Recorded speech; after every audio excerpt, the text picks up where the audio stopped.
দিনহাটা পৌরসভা এলাকায় building plan pass নিয়ে জাল রসিদ কাণ্ডে কোটি কোটি টাকার দুর্নীতি সামনে এসেছে। দুর্নীতি সামনে আসতেই দিনহাটা পুরসভার চেয়ারম্যান পদ থেকে পদত্যাগ করলেন চেয়ারম্যান গৌরীশঙ্কর মহেশ্বরী। পদত্যাগ করার পর মন্ত্রী উদয়ন গুহ বিষয়টি নিয়ে কাউন্সিলরদের সাথে দেখা করে কথা বলেন। একই সঙ্গে চেয়ারম্যানকে দুর্নীতির ঘটনা জিজ্ঞাসাবাদের জন্য থানায় ডেকে পাঠিয়েছে দিনহাটা থানার পুলিশ। তার আগেই তিনি পদত্যাগ করেন। সোমবার দিনহাটা পৌরসভার বোর্ড মিটিং শেষে তিনি নিজের পদত্যাগপত্র জমা দেন। এই বিষয়ে দিনহাটা পৌরসভার চেয়ারম্যান জানান, যেহেতু তার সময় জাল বাড়ির তৈরির প্ল্যান পাস হয়েছিল, তাই তদন্তের সহযোগিতার জন্য তিনি এই সিদ্ধান্ত নিয়েছেন। পাশাপাশি এই বিষয়ে মন্ত্রী উদয়ন গুহ জানান, চেয়ারম্যান যে সিদ্ধান্ত নিয়েছে সেটাই তার ব্যক্তিগত সিদ্ধান্ত হলেও সেটা নজির সৃষ্টি করার মতো সিদ্ধান্ত। তবে এই দিন চেয়ারম্যানের পদত্যাগ নিয়ে দ্বিধা বিভক্ত দেখা যায় কাউন্সিলরদের মধ্যেই। প্রসঙ্গত, জাল বাড়ির তৈরির প্ল্যান পাস নিয়ে রীতিমতো উত্তাল দিনহাটা পৌরসভা। অভিযোগ, উত্তম চক্রবর্তী নামে পৌরসভার পূর্ত দপ্তরের পিয়ন পদের এক কর্মী অনেক দিন ধরে নাগরিকদের বাড়ি তৈরির জাল প্ল্যান দিয়ে আসছিল, আর সেটা নজরে আসতেই নড়ে চড়ে বসে দিনহাটা পৌরসভা। ইতিমধ্যেই পৌরসভার তরফ থেকে 5 জন সাধারণ নাগরিকের অভিযোগপত্র সহ দিনহাটা থানায় অভিযোগ জানানো হয়েছে। পুলিশ গোটা ঘটনা তদন্ত করছে। তার মধ্যেই আজ বোর্ড মিটিং করে নিজের পদত্যাগপত্র জমা দিলেন দিনহাটা পৌরসভার চেয়ারম্যান গৌরীশঙ্কর মহেশ্বরী। কেন নিতে হলো আপনার? সাধারণ মানুষ প্রতারিত হয়েছে কিছু জাল চক্র দ্বারা পৌরসভার বাইরে। আমি পৌর বোর্ডের চেয়ারম্যান, আমি চাই এটা সঠিক তদন্ত হয়ে সঠিকভাবে আসল ঘটনা সাধারণ মানুষের সামনে আসুক, এই চিন্তা ভাবনা করে আমি সরে দাঁড়ালাম। কেন, মানে আপনার কি মনে হচ্ছে যে আপনাকে কি পার্টির কোনো রকম চাপ ছিল? না, আমার নিজের বিবেক আছে না, পার্টি তো পার্টির জায়গা, আমার নিজের বিবেক আছে না।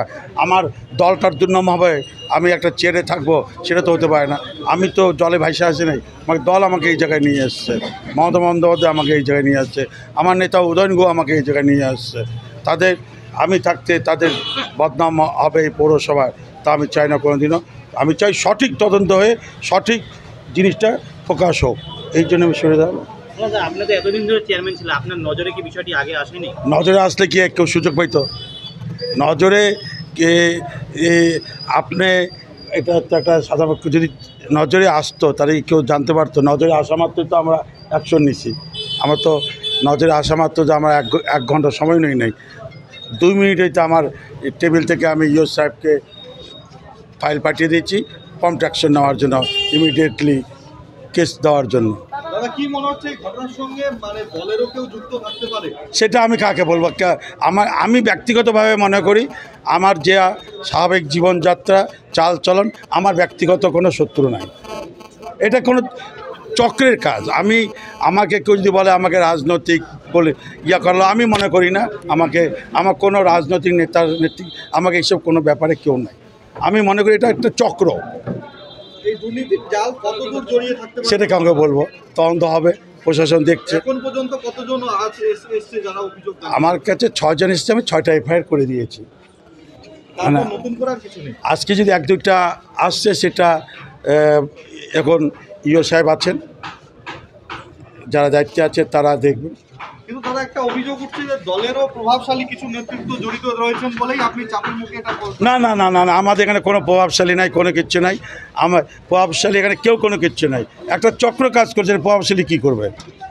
সেই চক্রে আমি করছে কাজ। আমি পৌরসভার চেয়ারম্যান, আমি দেখলাম না, আমি থাকলে হয়তো তদন্তটা সঠিকভাবে হবে না।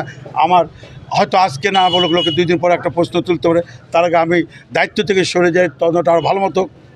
এবার কি তদন্ত স্বাভাবিকভাবে হবে বলে মনে হচ্ছে? সেই আশা করি। কেন তদন্ত পাবে না? বাংলায় একটু নজির আছে। থাকলেও তো সেই তদন্তটা হতে পারে না, আমি মনে করছি আমার বিবেকে লাগছে যে চেয়ারটার বসে থাকলে হয়তো তদন্ত প্রভাবিত হতে পারে। আমার দরকার কী আছে? হ্যাঁ, ওটাতে কিছু ব্যাপার আছে।